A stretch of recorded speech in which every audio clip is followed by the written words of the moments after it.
ci jërë ngeen jëf mercredi 20 mars 2019 9h28 moom moo jot ci studio Awa Mbaye jërë ngeen jëf yéen ñi nga xam ni yéenay bàyyi xel émission boobu nga xam ni moom mooy xalaas ma ànd ci ak Mamadou Ndoye Bane ak Mamadou Mohamed Ndiaye Bane maa ngi lay ziar. di la ziar bu baax sama waa ji di la béggee di la ñaanal jàmm te di ko sàkku ci yow di ziar Ndiaye l'homme fort de Ngabou et de la Petite Côte. waaw yow yaay l'homme fort de Pire. waa Pire sañu xoor ak li ko wër Pire sañu xoor ak li ko wër ñu ngi leen di ziar waa tund xaali Amar Fall bi yëpp waa Meewaan sunu taliba rek yàlla na ko yàlla defar ànd ceeg ñi ko xam ñi ko war a defar Ndiaye neel amin di ziar waa Mérina Sall ñu ngi leen di ziar bu baax ak waa Paalu Pire ñu ngi leen di bëggee waa Njëgee ak waa Kër Gala Kebe Ndiaye ñu ngi lay ziar. maa ngi delloo ziar bu baax maa ngi ziar ñëpp. dox ci tali Meewaan bi dara Ndiaye looñu contre Ndiaye. xam nga dama gën a métti ci àdduna. comme nga nekk. non nit ñi toog di la xaar. nga war a wax lu gudd nga wax lu gis nga kii la kenn mënul nat bu léegi fi ñu toll nii xalaas man maa ngi seen ginnaaw léegi yéen xoolal nu ngeen ko doxalee fan lañ jëm. fu ñu jëm Ndiaye kay bëri Ndiaye day dem sama moral. non Ndiaye. maa ngi lay siyaar man maa ngi lay delloo maa ngi siyaar ñëpp. waaw nga jàmm daa bëgg nga jàmm sant rek. weer wi daa sori tey le 20 waaw loolu tamit am service na minimum rek. Ndiaye kii. weer wi daa sori tey le 20 service minimum rek. am na koo xam ne su ay bagage yi xalaas bi su feeñee. du bokk ci ñi nii naame du bokk ci gouvernement bi de. koo xam ne. la ma la waxoon naa la. mooy ministre conseiller bi def tojaanga wu rëy wi. Ndiaye. man nee daal de recoupement bi matatee ma wax ko. nu mu demeeti sax. turandoo jabar ji day moo ko jiiñ mbir moo ko jiiñ daal aw lor. waaw noonu na def ne da koo ëmbal. waaw. maanaam turandoo jabar ji. ministre conseil bi daa am jabar. waaw am benn xale bu jigéen buñ tuddee jabar ji. mu nekk ci biir kër gi. ministre conseil bi kii ko. ba pare weddi ko. waaw ba pare weddi ko. ministre conseil bi daa anticipé gouvernement bi. je pense qu'il a été mal conseillé. mais bon comme yi fi daal laaj recoupement. ñii wax na ñii weddi nañu. ok il faut ñu xool nañu xam nga xalaas moom bu demee ba nar a salfaañi vie privée li may wax rek li muy yàq boppee li muy defar. mieux vaut ñu noppi ko. dëgg la am déet. moo tax nañ mat a recoupement bi rek. waaw mais am na ay preuves yu wane ni taq na ci moom. laal na ci. taq na ci. nu ngeen fii dégg rek mën ngeen ko gis ci suñu Instagram boobu nga xam ni moom mooy xalaas off waaye mën ngeen dem ci suñu chaîne YouTube tamit foofu tamit mën ngeen fay sañ suñu page Facebook astafurlah page Facebook astafurlah suñu page Facebook ak suñu loolu nga xam moom mooy suñu Instagram lépp rek loo xam ni information la bu génn ci xalaas yi mën ngeen ko fay fekk yéen tamit jaa ngeen jëf ay ci ban nga ni kii Ndiaye. loo wax ci ministre conseil bi nga ni moom même bu dul. man kay booy maa nga Belgique laale na ci film nii. nga ni. maa ngi laale. non bu ñu yàq ko xëy na peut-être mi ngi ci xelu Macky pour mu def kii ko. laale na ci nga ni. donc nañ ko bàyyi noonu. abaan ma ne maa nga Belgique. nga ni nga ni ndax da cee laale wala laale wu. après naa la woon. nañ dem. abaa day kan la de. non abaa xamu ko. ñàkk koo xam rek laay jooy de bu ko wax. man laaj ténor laa moom ñàkk koo xam laay jooy. Ndiaye kii Belgique la jógee. bi mu nekkee liir bu tooy xëpp. ñi dëkk Belgique nu ñu leen di woowee. les Belges. d'accord. Ndiaye yow loo ma teg am ne la. non damaa laaj de. noonu kiiw ma la pour di la tiiñal de. mais damaa xam ne ñi dëkk Sénégal lañ leen di woowee. waaw mais ñi dëkk Belgique damaa xamul nu ñu leen di woowee moom laal doon laaj. xanaa nag lu ma nulaar. du nulaar de lan la. affaire de connaissance la. aw ma droit laaj baan. ñàkk culture générale merci beaucoup. ñàkk culture générale nag moom am naa ko. man su ma xamul aw ma droit laaj leen. non xam nga ko kay. ku la ko wax. xam nga ko. déet non xam naa ko mais ça lool. yow daal wuy ma dolli nga ma xam-xam. jërëjëf. ñu dem ci leneen. ay dëkk Bambali nu leen di wooyee. Sadio Mané. waaw kon jeex ñëpp Sadio Mané leen tudd. am na benn boy bu ñu laajoon sport boobu noonu ñiy def épée yi. nu ñu tudd. waaw. su ne D'Artagnan. koo ko wax dëgg moom doo nga wax dëgg. kii nag Belgique la jóge xale bi. yaayam sénégalais la. papaam sénégalais la. mais xamu ci kenn. ba mu juddoo. ca tooy ba. wala mu fee def weer xaw ma ñaari weer. ci la ko ay Belge ñëw adopté. parce que yaay ji moo ko joxe woon ci. orphelinat yi. ba pare wax ni da koo bëgg a adopté joxe. ay tubaab ñëw jël ko. yóbbu xale baa ngi juddoo Abbas Ndaw. te booba liir la. waaw 93. bi ko tubaab yi di adopté. waaw liir la waaw. yaay ji moo ko yóbbu orphelinat. waaw joxe ko fa. waaw. film léegi moom moo dem ba màgg. di sant yàlla nag bu baax di sant. toogaale na. waaw toogaale ba pare ñëw di wër yaayam. amul benn piste ci yaay ji. dara lu dul turam. xamul sax papaam. papa ki ma dégg nga ko doon monté déggul olof de. déggul olof français kon ay français ngay teg ci xalaas. waaw déglul jox ñu. En fait, ce qui s'est passé, c'est que moi, je suis né le 19 septembre 93. Et un an après ça, j'ai été abandonné à la naissance. Et un an après ça, j'ai été confié à l'orphelinat des pouponnières à la Médina. Un an après ça, mes parents actuels adoptifs sont venus me chercher, 2 blancs de Belgique. Je suis parti avec eux, j'ai fait ma vie jusqu'à maintenant. Et bon, en grandissant, j'ai quand même eu envie de savoir d'où je venais, connaître ma mère, même mon père, etc. Je me suis renseigné auprès de mes parents qui m'ont sorti des papiers, les papiers justement de l'adoption et tout ça. Et sur ces papiers, il y avait un nom, Fatoumata Niang, sur le papier du tribunal, donc qui déclarait que ma mère, Fatoumata Niang, a renoncé à moi en date du 28 septembre 93 par lettre écrite. Et c'est suite à ça donc, que j'ai pu être adopté. Et moi, quand j'ai vu ça, j'ai essayé de faire des recherches, c'est-à-dire que j'ai téléphoné à l'orphelinat pour essayer d'en savoir plus, pour voir si peut-être ils avaient des traces, des documents qui pourraient me confier, etc. Dans le même temps, sur mon acte de naissance, il fait mis que je suis né à Abbas Ndao. Donc je suis allé voir à l'hôpital si eux aussi avaient des archives du jour de ma naissance, peut-être qu'ils avaient une trace. Malheureusement, ils n'ont pas trouvé, ils m'ont dit qu'ils n'avaient pas. Donc du coup, je suis retourné à l'orphelinat et là, la sœur Thérèse m'a remis mon dossier dans lequel il y avait une lettre, la fameuse lettre que ma mère a écrite donc le 28 septembre 93 où elle renonce à ses droits et en me plaçant à l'orphelinat. De la Médina, c'est ça, à la pouponnière. C'était le 19 septembre, je pense, ou le 28. Moi, je suis né le 19 septembre, mais ça moi-même, je sais pas si elle m'a ramené le 28 quand elle a donné la lettre ou si j'étais déjà placé là-bas. Mais en tout cas, ce que je sais, c'est que à l'orphelinat, tant que tu n'as pas renoncé par lettre écrite, eux ils veulent pas prendre l'enfant. Donc à mon avis, c'était le 28 septembre pour ne pas avoir de problème et que chacun ait ses responsabilités. Donc à mon avis, c'est le 28 septembre 93 que j'ai été placé à l'orphelinat. Juste sur le papier, le nom que ma mère m'a donné, c'est Oumar Raphaël Sen. Mais c'est tout ce que j'ai. Donc ça veut dire, je sais pas, peut-être même que c'est le nom de mon père ou peut-être que c'est le nom de l'oncle qui l'a accompagné, j'en ai aucune idée. Mais en tout cas, c'est ce nom-là, Oumar Raphaël Sen. Donc maintenant, on va déduire que peut-être qu'elle était dans des situations qu'elle n'était pas en mesure de te garder, quoi. Non, bien sûr, c'est ça, parce que j'ai parlé longtemps avec la sœur à l'orphelinat. Et elle m'a dit que c'était effectivement par manque d'argent. Et quand j'étais encore en Belgique avant de venir, j'ai eu contact avec une sœur qui a été touchée par l'histoire et qui a fait des recherches. Et elle m'a dit que 6 ans après mon adoption, ma mère était revenue à l'orphelinat pour voir si j'avais bel et bien été adopté, si j'avais une vie confortable, entre guillemets, parce que c'est pour ça qu'elle l'a fait. En principe, moi, c'est ce que la sœur m'a dit, que c'était par manque d'argent. Et donc, voilà, elle voulait vérifier que son fils ait toutes les chances qu'il fallait dans sa vie. Et voilà.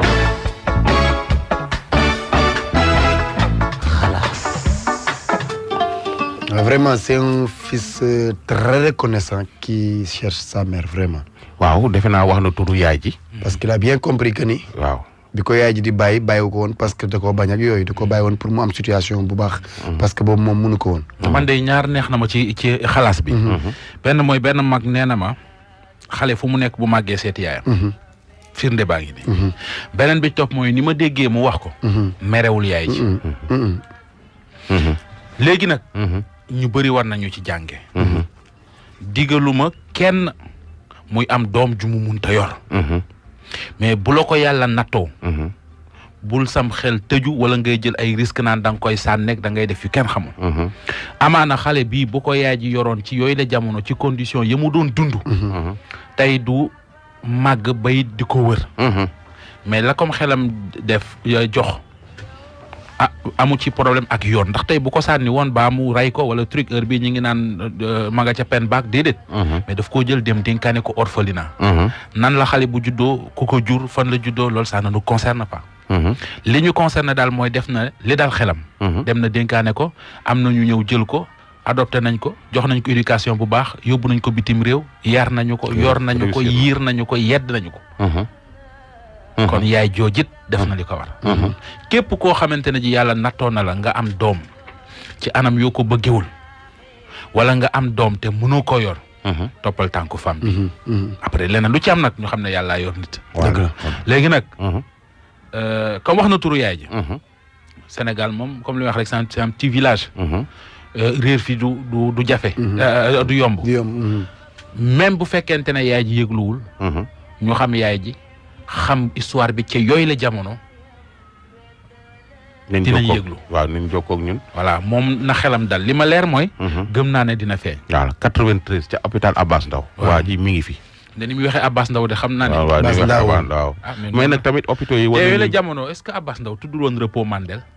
93 waaw 93. repos Mandel la tuddoon. seetloo maire yi koo ci xam ne sama taw bi repos Mandel la juddoo. 93. dama ko yaakaar rek de en tout cas Abass Ndao daal repos Mandel tuddoon na ko fi waaye mais waaw sunu. yaay wana dëgg validé nañ ko. wuy ñoom Binta maire bi validé ko. Ablaye yow rue 22 nga juddoo yow xam nga repos Mandel Ablaye noppil. en tout cas mi ngi noonu képp koo xam ne xàmme nga ko daal 93 la soxna soosu am doom te du yaay doom jaa ngi nekk fii ci dëkk bi di ko wër. de waaw mi ngi noonu daal. am na beneen intox bu am. waaw. benn waay bu may gis ci réseaux sociaux yi ñu ne paa la. waaw benn paa. def na Europe 37 ans. dafa bëgg a ñibbisi. mais mënut a ñibbisi. je pense loolu amul. gis nga Ndiaye. vidéo boobu amul de. vidéo bi gis naa ko. waa gars yi ko doon filmer doon ay sénégalais. comme ci doonoon sa papa doo ko def. waaw doo ko filmer dugal ko ci réseaux sociaux yi naan kii dafa bëgg ñibbi kese. mais su fekkee ay sénégalais ngeen bëgg koo dimbali wan ngeen mën koo mën a jël dugal ko fenn gérer ko utal ko paas mu ñibbisi.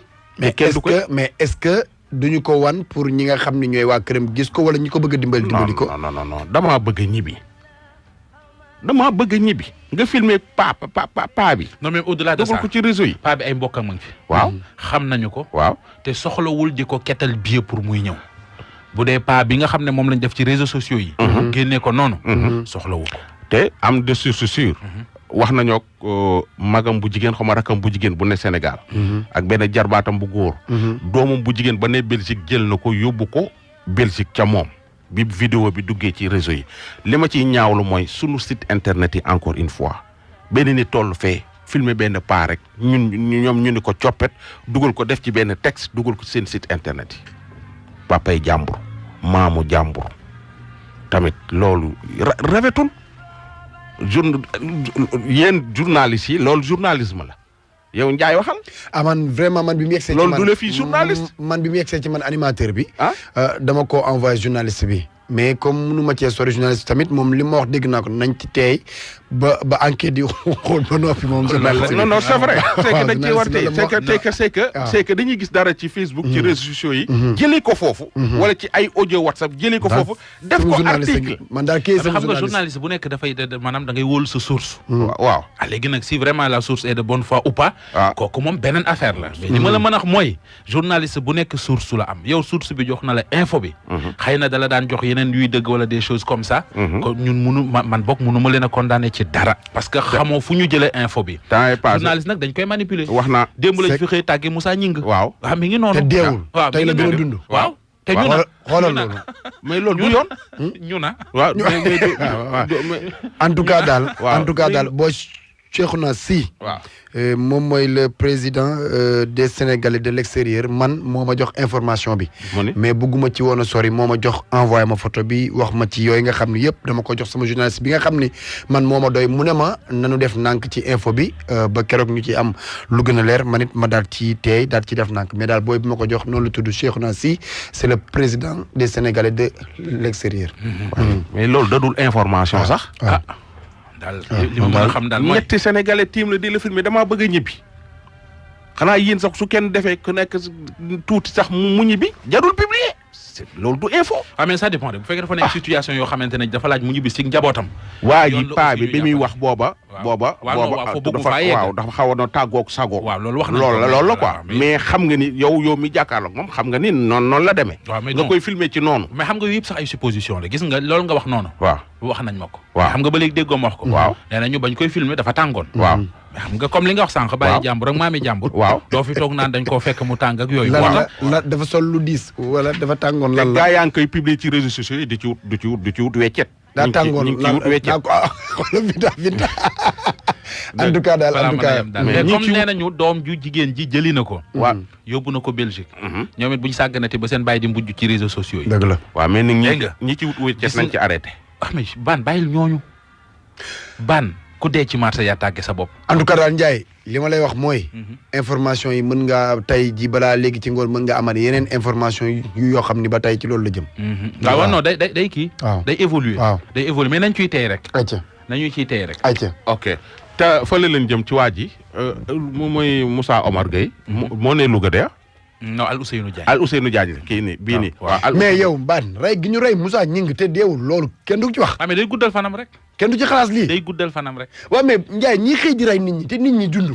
Moussa Gningue sorcier la nañu maandu ci mbiram. man kay biñ ñemee Moussa Gningue dinaa nee na ak ni mu bëree gàllaaj en tout cas gars yi nañ def nank ci nit ñi. yal na fi yàgg loolu day guddal fan dama yaakaar ne tur yee daje. nañ xool lii te ñëwaat ayca. ñu déglu ko. waaw xale bi yaayam maa ngi moom ñu bokk benn ndey waaye yaayam moom dafa gaañu maa ngi sama mag bi ñoo nekk xale bi daanaka ci man la nekk maa ko yor ba muy xale ba naka ni yaayam dafa tàqale ko seen papa ñett lañu kenn ki ñu mujj am dafa gaañu yaayam nag nekk nit koo xamante ne nii ëmbam dafa metti aussi nag metti mu nekk nit koo xamante ne nii dooleem bariwul suñu doole sax laay wax bariwul te yàlla def lii am ci kaw xale bi ñaar fukki at la am ak benn jigéen la waaye xale bi muy am juróom benn at la njëkk a réer bu yàgg sama kër yaay la réeree woon léegi bi mu réeree noonu feeñ ñu indi ko mu nekk fii mais xale bi day jékki saay di dem fu ne dem nañ fa. fan lay dem. day dem ñun daal wax dëgg yàlla xamuñu fan lay dem ndax jëlee nañ ko fi ñaari yoon lu ma ñetti dëkk ba ñeenti dëkk jëlee nañ ko fi indi ko fi delloo si waat ko ci man. waaw dem na fi Dakar dem na fi ginnaaw ngaay dem na fi fii ci ginnaaw kii bi SPA bi fa lañ ko mujj jëlee bu yàggul keroog mardi bu mujj bi nag moom affaire bi dafa metti ndax xale bi bu demee bu ñëwee day feebar fu ne seetlu nañ fa. mardi bii passé. waaw mardi bii passé. bi mu demee ñaata ban diir la fa am. bi mu demee mardi dafa dem ay tàkkusaan yooyu la dem bi mu demee bi tippi papier maraîcher di commencé lañ ñu woo bi ñu woowee wax ñu ne ñu ngi gendarme ji astafurlaa mi ngi police ñu téye ko fa. bi ñu fi jógee dem man ak sama cousin bi ñun ñëpp ñoo àndoon dañuy doomu nijaay lañu ñu jóge fi dem bi ñu demee ñu wax ñu ne ñu dafa moom kat dafa composé rek ba woote xale bi nag macha allah dafa jàng. composé woote. woote police. léegi te numéro commissaire la jot waa ci benn téléphone bu mu yoroon. fan la amee woon numéro commissaire. xam kenn xamul ñu wax ko bi ñu ñëwee ñu ngi ko fekk mi ngi jooy ba ñaqatooy xepp commissaire bi ne moom daf ko woo rek mu ne ko ay message rek la envoyé ko mu dem laaj ko fu mu nekk mu fekk fu mu jëli ko bi ko commissaire bi jëlee téye ko bi mu ko jëlee téye ko ci lañ ñu woo mu joxe suñu numéro ñu woo ko ñu ñëw dem fekk ko fa bi ñëwee ñu expliqué commissaire bi daa ne waaye loolu wóorul ndax comme jigéen la te day def nii jëm leen koo téye wala ngeen seet ci moom ay ñaan façon xëbal bu ne xëbal naa ko dóor naa ko ba wat ko ndel ne dafa bëgg a bon lu ne wax naa ko ginnaaw yi ñu dem topp maama ni fu ñu dem ñu ne dañ ko yàq fu ñu dem ñu ne dañ ko yàq léegi nag dañuy wut ndimbal ndax dañoo dégg ci ndoy baan dañuy seetaan ndoy baan. kañ ngeen tàmbalee dem ci maama ni. yàgg na war naa am léegi ñeenti at ñu ngi dugg ci maama ni. balaa boobu ndax demoon ngeen tamit ci docteur. waaw demoon nañ ci docteur. loolu tamit jëlee ci dara. dara jëliñu ci dara ndax gisuñu benn feebar bu nekk ci moom. te moom daal day jékki-jékki dem. buy dem lu mu fekk muy tege da ko yóbbu. lu mu fekk muy tege da ko yóbbu. léeg-léeg bu ñëwaatee bu dellusee dinañ gis ci moom léeg-léeg mu indi xaalis léeg-léeg duñ ko fekk xaalis. te xamu leen lan lay def. te xamuñu lan lay def ñu dóor ne dafa bëgg a bon dafa bëgg a yàqu lu ne def nañ ko jëriñu dara ginnaaw gi nag ñu topp maama ni ñu ne ñu nag def la. papaam mi ngi dund waaw. papaam fu mu nekk. papaam mi ngi dund. mi ngi ci Sénégal gi mi ngi ci Sénégal suñu doomu nijaay la. papaam yéen am ngeen ay nouvelles. papaam. du ko lu leen woo lijjantiwul leen xamul ci ay doom ci lan la ñu ne problème bu mënti nekk. moom bu joxee numéro papaam sax ba ñu woo papaam dañuy woowaat ñun. nit woo na ko nee na xale bi mu ngi bërëb sangam defu ci benn effort. ci ku jur sa doom sama mag bu góor dem na ba mu nee na moom du ci dugg ndax comme moom papa mi ngi dund néegu ci dara lijjantiw ci dara moom tamit du ci def dara. waaw moom xolam jeex na xolam ñor na ci papa moom it moo tax mu waxee noonu. te papaam keroog bi muy tàqali ko yaayam situation bu metti la tàqali ko moom. waaw ndax boobu dafa fekk yaayam ëmb ñu yóbbu ko hôpital ñu koy opéré dafa ñàkk deret ba dañoo mujj dugg ci hôpitalu Louga di ñaan deret pour dimbali ndeyam keroog ba mu génnee la ko fase ci ñu bokk ak moom toppatoo ko benn yoon yi muy mujj ñaan baat moom it mer ñu toog sama mag la. moom moo jur xale bi waaye xale bi ci man la nekk ak magam. maa ngi moom ñoo nekk ci benn kër ñii suñu doom nijaay mën nañ maa témoin li may wax sama ci fene. dimbaliwu ko ci benn boor jàppalewu ko ci benn boor. waxtu bi ñuy wax ak yow ne moom anamu xale bi. xale bi nekk ko fi. kañ la demaat. tey bii xamuñu sax ban heure la dem yaayam dafa jóg ci suba rek fekk moo bëgg bi bàyyi ko noonu dem na. keroog mardi la dem. xalaas. loolu xalaas la de. daaw kooku it mi seen mbokk moom mi ngi ci ay jafe-jafe. waaw du day dem rek. yu yéeme te compliqué. day dem rek di dem rek. man li ma ci gën a métti Ndiaye mooy. papa yi léegi toppatoo seen yoon ñoom seen yoon ci doom yi quoi ñoom seen yoon. doom papa yi waaw. yenn papa yi waaw yenn papa yi moo tax may wax su seen doom réeree seen yoon. su feebaree seen yoon su njàngama yàqoo seen yoon yooyu yan ban façon papa la te su xale bi toujours ma ko fi ñun ma déet baan bul wax te su xale bi màggee won ginnaaw papaam ñun ko non c'est-à-dire waajur xeer laak yu kenn xamul papa bu jëlul benn responsabilité ci moom du xeer du papa Ndiaye. loolu for na de. non papa da ngay taxawaayu papa. mais li papa non y a beaucoup de papa yu daw seen ay responsabilité mais très souvent aussi weñ nga ca mbànjaxaan nga lay bañee. fu mu mënti bañee xale bi am na ñuy daw seen responsabilité am na ñoo xamante ne ji dañ leen a xañ seen i responsabilité. waaw am na ñuñ ko xañ. am na ñuñ dàq am na ñuy daw. voilà man ñii daw laay waxal. waaw xale bi yoonam nekku ci. tojul ne ni ba koy fay.